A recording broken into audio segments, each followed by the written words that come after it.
The ocean was a world of wonder. Light danced upon the surface, refracting through the endless blue, casting golden rays into the depths where life bloomed in colors beyond human imagination. Coral palaces stood like cathedrals of an ancient faith, draped in flowing seaweed, their halls echoing with the songs of merfolk whose voices could bend the tides. But not all of the ocean was bathed in such light. There were places the sun had never touched. Places where the water turned black, thick like ink, pressing down upon everything that dared exist within it. Here, the sea did not sing. It whispered. And in one of these places, a creature waited. Her name was Nerissa. She had never seen the halls of her father's palace, nor had she danced in the great coral ballroom where the merfolk spun in endless waltzes. She had never worn the strings of pearls that adorned her sisters' slender throats, nor had she tasted the golden fish plucked from the sunlit waters above. She had never even felt the warmth of the current that carried their laughter.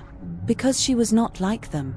From the moment she was born, she had been a mistake, a grotesque distortion of her father's perfection.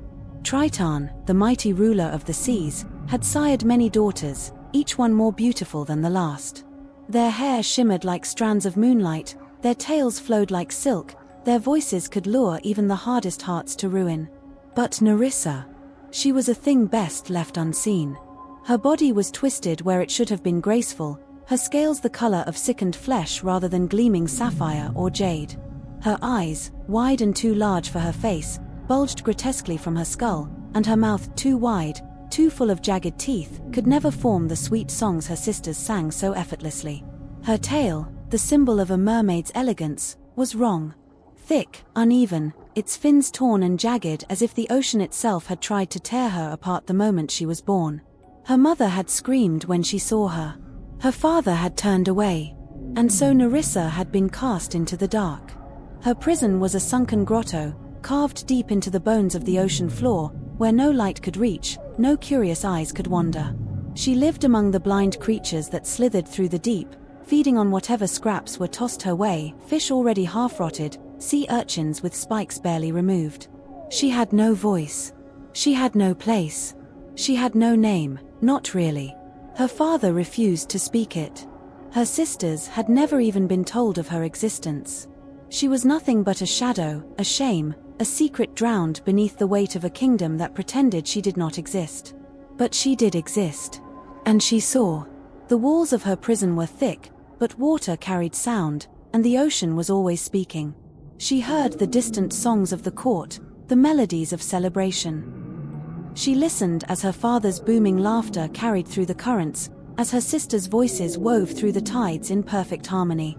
She heard stories of the world above, of the ships that floated like ghosts upon the surface, of sailors who peered into the abyss, never knowing that eyes stared back at them from below. She heard of the grand halls of the palace, where chandeliers of glowing jellyfish lit the way for elegant feasts, where pearls the size of fists were plucked from the mouths of clams and set into crowns. She heard of the great war her father had fought, how he had crushed the enemies of the sea, how he had stood with his golden trident raised high, a god among mortals. She heard of the power he wielded. And she wanted it. At first, she had wished only to be like them.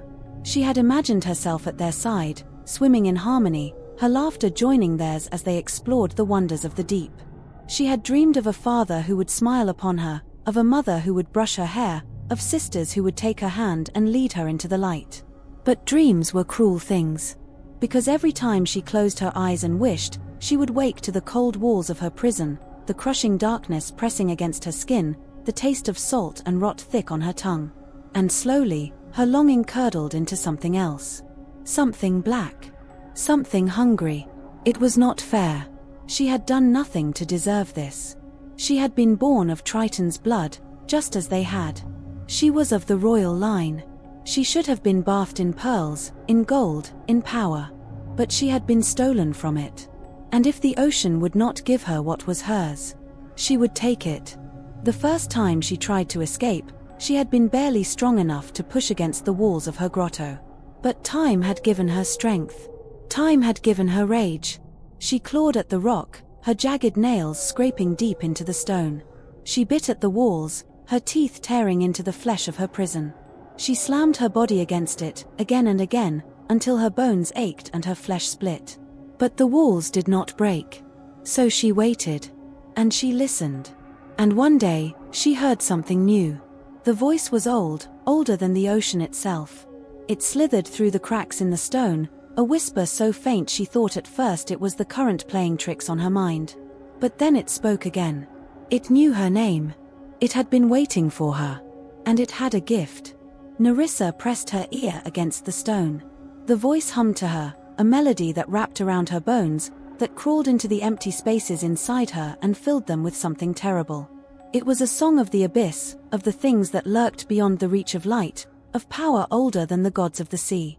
It whispered of the trident, of the weapon that had made Triton king, of the power that could break her chains, of the destruction she could bring. Nerissa listened. And she smiled. The ocean never slept. Even in the deepest trenches, where the sun had never kissed the water, life stirred. Creatures slithered through blackness, eyeless and ancient, their bodies shaped by a world that had never known mercy. In the palace of Triton, however, the ocean was a place of warmth and splendor. But tonight, something moved through the currents. Something wrong. Something that did not belong. Nerissa had never seen the palace with her own eyes, only through the whispers of the water, the echoes of voices carried by the tides. Yet, as she swam now through the great coral spires, she felt a sickening familiarity, as if she had been here before. The water was warmer here, thick with the scent of celebration. The halls pulsed with bioluminescent light, glowing corals illuminating the grand structures of shell and stone. Merfolk drifted through the corridors, their laughter as delicate as the chimes of clinking pearls. It sickened her. She moved carefully, keeping to the shadows, her deformed body twisting unnaturally through the dark spaces between the grand columns. She had never swum so high before, never left the world of crushing blackness that had been her prison. The new weightlessness of open water made her stomach twist. She should not be here. But the voice in her head reminded her that she had a purpose. The trident. Triton's weapon. His source of power. She had spent years hearing of it, of the way it could command the very tides, summon storms that could tear ships asunder. It was the symbol of the Sea King's divine rule, the thing that had made him a god among merfolk. And she would make it hers. She slithered past the grand hall where her sisters were gathered. They were laughing, their tails flickering with ribbons of gold and silver, their beauty radiant under the glowing sea lights. Each of them was perfect, sculpted by the divine hand of their father. They sat on cushions of woven kelp, draped in strands of pearls, drinking nectar from golden shells. They did not know she was there. They did not know she existed. Her throat burned. She could hear them speaking of the upcoming festival, of the mortals they had seen sailing above, of the treasures they had gathered from shipwrecks. They did not speak of her. They never had. And yet, one of them had something she needed. The youngest sister, Lyra. She was barely older than Nerissa, with soft eyes and a voice that could lull even the most restless currents into stillness. But more importantly, she was the keeper of the keys to their father's vault, where the trident slept. Nerissa moved closer, hiding in the shadows. She could hear Lyra's voice now, soft and airy. She was speaking of the vault, of the guards who watched over it, of how the entrance could only be opened by a member of the royal bloodline. A member of the royal bloodline. A smile split Nerissa's too wide mouth. She was royal blood. They had tried to deny it, had tried to bury her existence beneath the weight of their shame. But she was Triton's daughter. And the vault would recognize her. She just needed to get past the guards. Or rather, she needed Lyra to get past the guards. Lyra swam alone through the halls later that night, humming to herself, unaware of the thing watching her from the shadows. Nerissa followed, her webbed fingers twitching, her mind a storm of hunger and rage. She had never been so close to one of her sisters before. She wanted to reach out. She wanted to touch her, to feel the softness of her skin, the perfection of her features. She wanted to tear it all away. Instead, she whispered, "Lyra." The girl froze. Her head turned slowly, eyes wide. The palace was silent. "Who's there?" Lyra called, voice hesitant. Nerissa did not answer. She moved closer. Lyra turned back and continued swimming. Another whisper. Lyra. Lyra spun around, fear creeping into her features now. I know someone is there, she said, a nervous laugh in her voice. You shouldn't be hiding. Nerissa's stomach twisted. I have been hiding all my life. Lyra moved faster now, heading toward the sleeping quarters, the safe warmth of her sisters. Nerissa could not allow that. She acted. A flash of movement, sharp claws wrapping around Lyra's arm. A gasp. A struggle.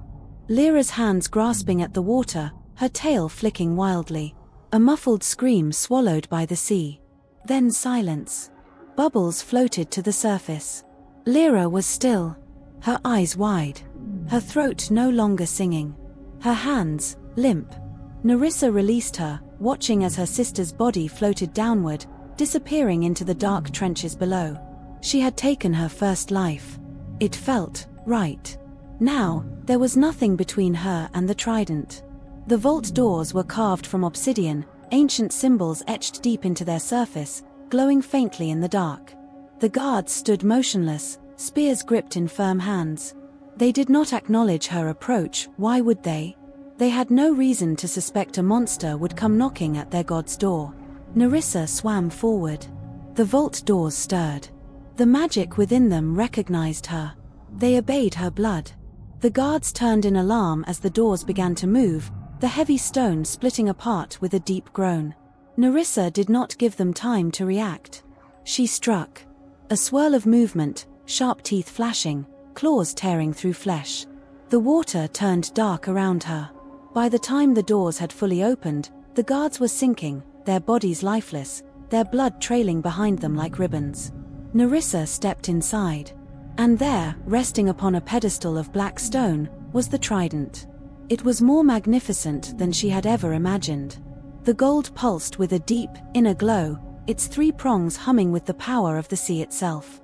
The very essence of the ocean wrapped around it like a living thing, the currents bending toward it in worship. Triton's divine weapon. The source of his power. Hers now. Nerissa reached out. And the moment her fingers curled around the cold metal, the sea itself shuddered. A rush of energy surged through her, so powerful it almost tore her apart. She could feel the weight of the ocean bending to her will, the pulse of the tides thrumming in her veins. Power. True, infinite power. She lifted the trident. And for the first time in her miserable life, Nerissa laughed. The ocean trembled. Not with the gentle movement of the tides, nor the whispering hush of the deep currents.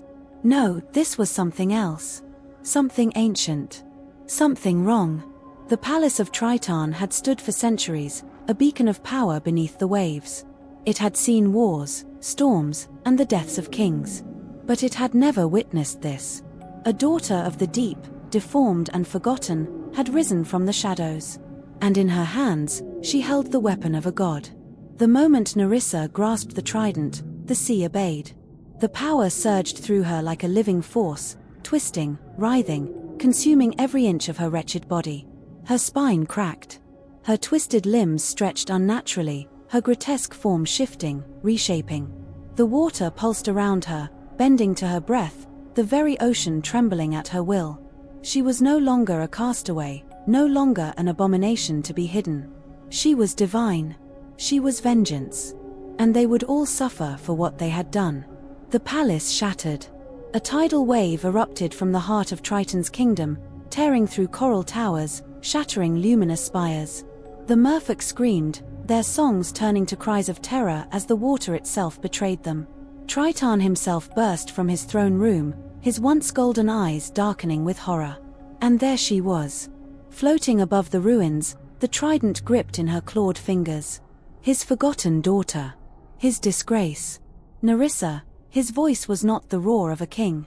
It was the broken whisper of a father who had realized his failure too late. She bared her sharpened teeth. You left me in the dark, father. The trident pulsed, answering her rage. A shockwave of power surged outward. And the slaughter began. The water turned red. Merfolk scattered, their bodies twisted by the force of her wrath. Some tried to swim. She pulled them back. Some tried to beg. She ripped their voices from their throats. Some tried to fight. She drowned them where they stood. The grand halls, once filled with light and laughter, were now tombs. Triton fought. His power clashed with hers, the sea itself screaming as father and daughter waged war. But he was old. He was weak. His power had been stolen. She was merciless. With a single, shattering strike, she drove the trident through his chest. His eyes widened. His body convulsed. And then, just like all the others, he sank. The great Sea King. The god of the deep. Fallen. Forgotten. Gone. Nerissa stood alone in the ruins. Bodies drifted around her like petals on a poisoned tide. The kingdom was silent. No more laughter. No more songs. No more sisters to mock her. No more father to cast her aside. She had everything now. Power. Revenge. And yet, she was alone. A flicker of something unfamiliar twisted in her chest. Regret. No. Not regret. Hunger. Her eyes drifted downward, to the only other creature that remained. A small, broken thing. A crimson-stained shell floated near her hand. Sebastian. The court composer. The loyal servant. She lifted his lifeless body, cradling it like a child's toy. His tiny claws dangled, motionless. Her lips curled. And then, she began to sing. Her voice, warped and unholy, echoed through the graveyard of her making. Under the sea, under the sea. Her laughter shattered the quiet. It did not stop. It would never stop. The monster of the abyss had won. And the ocean would never be the same again.